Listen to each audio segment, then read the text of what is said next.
Nicky Altior, it's been a sort of a bit of stop-start season with him, but we finally saw him back to almost his brilliant best at Newbury last time in the game spirit, and all roads now back to Cheltenham for an attempt at a third champion chase. And how confident are you that he can do that? I'd be confident he's well and somewhere near his very best.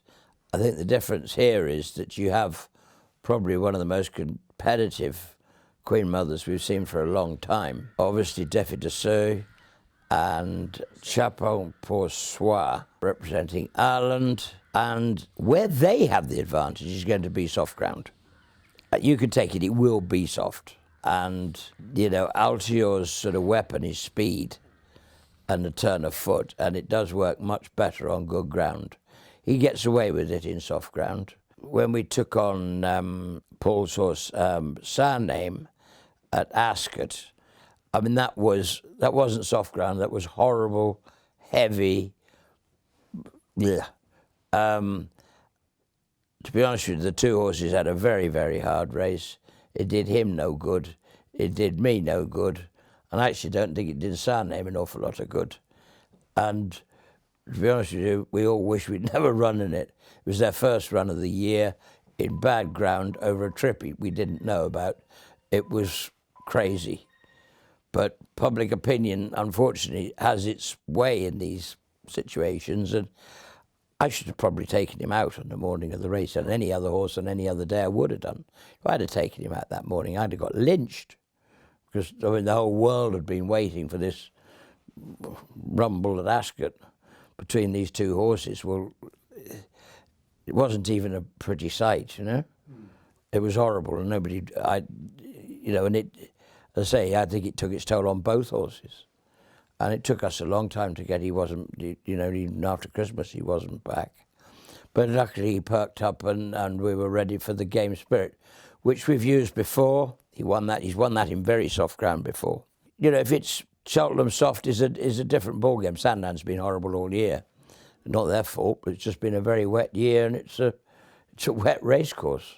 He'll cope with most of it, but those other two do have a distinct advantage over us in that we know that they love soft ground. I think Defi de Seux has been very good. I'm not quite sure about the form in that Ascot race. But it's certainly, whatever happened, he looked very good. Chacun pour soi, I haven't seen him myself since last year. So, he's been very good. He's going to be, it's going to be it's going to be one of the biggest clashes of the week anyway. If we sort of go back to that race at Newbury, I would imagine you must have felt a certain amount of pressure, which is quite amazing, bearing in mind the horse had won 19 consecutive races. And going into the champion chase again, do you feel that he's almost sort of got to prove himself again because this could be one of his biggest tests that he's faced at Cheltenham? Well, you know what it's like. I mean, it's in every world. It's not just in horse racing. Everybody loves to build up animals, people, sportsmen, everybody. They get built up by the media, by the world, and then they love to try and knock them down again. It's a sort of, I don't know, it's a great wish to knock the top boys off their perch before they should be, prematurely. And he's done nothing wrong. He got beaten in a ridiculous race, in ridiculous ground over the wrong trip. Fine. But I mean, he came back at Newbury and he was just as good as ever. He's going to have to be better than ever, I think, because if it was on good ground, I would be pretty confident. On this ground, I am not, because I do think these other two horses are very good, and they're very good in soft ground. What does Altior mean to you as a person? Well, he's been amazing, because he came along at a time when we'd only just retired Sprinter Sacre, and who was probably the horse of a lifetime. But he was. And then all of a sudden he's retired. And the amazing piece of luck was that sitting here, waiting to come into play, was Altior. He was in his novice hurdle season.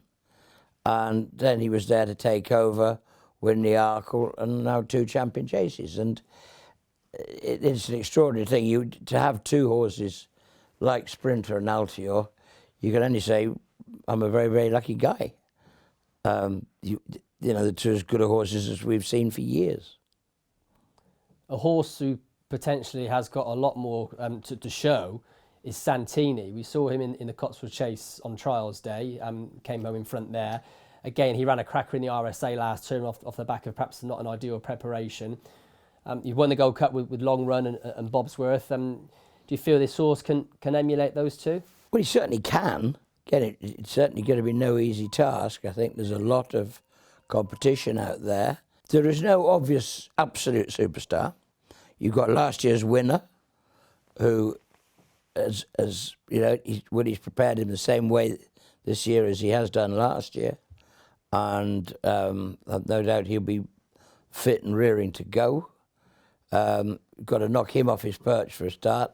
There's plenty of others. Rather than worry about what everybody else is doing, we just got to concentrate on what Santini is doing. And he's been very good, as you rightly say. His run in the RSA last year was staggering because he had come off no preparation at all. We'd had the flu vaccination, which meant he couldn't run in the Reynoldsdown. He needed another run, I thought. Then we had a problem with his feet, and he was lame for quite considerable time running up to the race. I mean, he only just got there. And, to run, they'd finished second and third in the Feltham at Kempton on Boxing Day. And, they really ran to the same level in the RSA. And I thought that was amazing for a horse that hadn't hardly had a gallop since goodness knows when. So at least, touch wood, if all goes clean with him between now and then. He's had his prep race in the Cotswold Chase.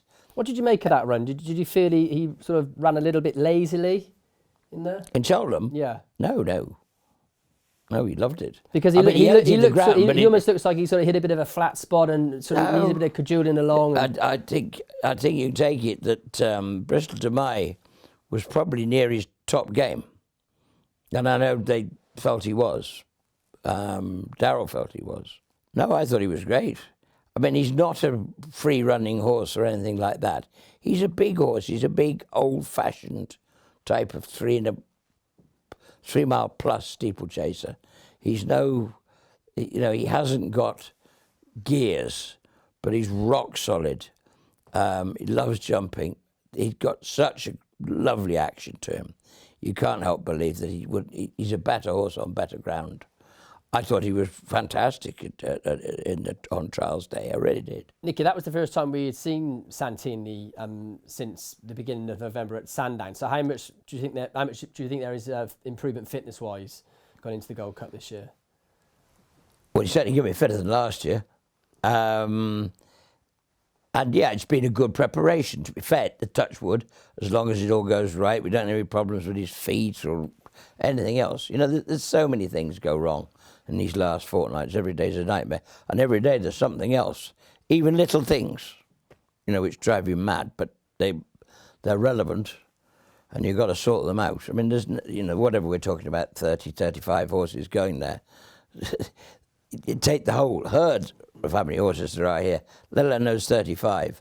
In them, there's always something that's not quite right. And if we go back a couple of years ago to Mike Bite, who was sent off favourite and just got touched off by Native River in that thrilling finish a couple of years ago, I mean, I'd imagine you were pretty confident that Mike Bite would run up to that sort of level. How confident are you that Santini can run up to the level that Mike Bite did a couple of years ago? I think I do. I think Santini comes into this race with as good a chance as any other horse in the race. I mean, yes, you've Album Photo. He's already won a Gold Cup. Yes, you haven't got Native River. That sort of slightly takes, we know one thing, that slightly takes the pace out of the race. Bristol de Mai, I could see him popping along, in which case we know what we do with him. I mean, our horse, he loves to gallop and he loves to jump. There'll be horses waiting in behind us, thinking they've got lots of gears. We'd want a good, honest gallop. There's just a lot of horses with a lot of chances, but I think he's got as good a chance as anybody else has. I don't say he ought to win and he should win. I'm certainly not going to say he will win, but I think he has a realistic. He's in the firing line, and as long as you go into the race with that sort of knowing you think you're well, and if everything does continue to go right, and he comes in good form and no hiccups, then I think he has a realistic chance.